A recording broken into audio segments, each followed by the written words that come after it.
வணக்கம். தமிழக அரசியலின் தவிர்க்க முடியாத சக்தி விஜய். தமிழக அரசியல் விஜய்க்கு முன்பு விஜய்க்கு பின்பு என இரண்டாக பிரிக்கக்கூடிய நிலையில்தான் தற்பொழுது உள்ளது. விஜய் அவர்கள் தமிழக அரசியலில் தடம் பதிக்காத வரையிலும் திமுக அதிமுக என்ற இருவரும் கட்சிகள் சொல்வதுதான் சட்டம். அவர்களோடுதான் சிறிய கட்சிகள் கூட்டணி அமைக்கும். ஒன்று திமுக இல்லை அதிமுக. இவர்களை தவிர்த்து ஒரு புதிய அணி அமையாது. இருப்பினும் நாம் தமிழர் கட்சி உருவான பின்பு நாம் தமிழர் கட்சி தொடர்ந்து அனைத்து தேர்தல்களையும் தனித்து சந்தித்து வருகிறது. 18வது மக்களவை தேர்தலில் தான் பாரதிய ஜனதா கட்சியோ தனது தலைமையில் ஒரு அணியை உருவாக்கி இருந்தது.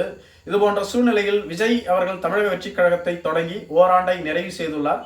அந்த கட்சியில் இதுவரையிலும் 1 கோடி தொண்டர்கள் இணைந்துள்ளதாகவும் கூறப்படுகிறது.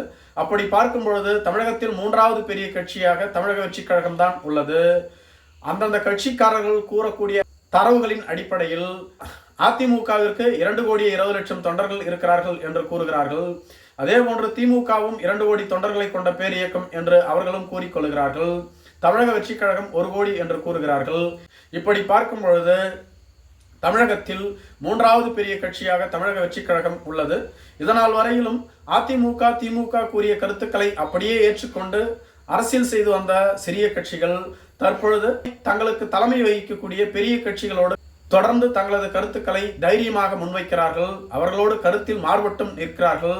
அது போன்ற சூழ்நிலை தமிழகத்தில் ஒரு ஆரோக்கியமான அரசியலை உருவாக்கும் என்றும் சொல்லப்பட்டு வருகிறது. குறிப்பாக திமுக கூட்டணியில் இருக்கக்கூடிய தமிழக வாழ்வுரிமை கட்சி திமுக கூட்டணியில் இருந்து கொண்டே அந்த கட்சியை கடுமையாக சாடி வருகிறது. இதே போன்று மேலும் ஒரு கட்சியான விடுதலை சிறுத்தைகள் கட்சியும் தொடர்ந்து திமுக கூட்டணியில் இருந்து கொண்டு அவர்களுக்கு எதிரான கருத்துக்களை முன்வைத்து வருகிறார்கள். ஆட்சி அதிகாரத்தில் பங்கு, துணை முதலமைச்சர் பதவி, அரசுக்கு எதிராக மது ஒழிப்பு போராட்டம், வேங்கை வயல் என திமுகவை தொடர்ந்து சாடி வருகிறார்கள். இதே போன்ற கம்யூனிஸ்ட் கட்சிகளும் திமுகவுக்கு எதிராக தொடர்ந்து குரல் கொடுத்து வருகின்றன.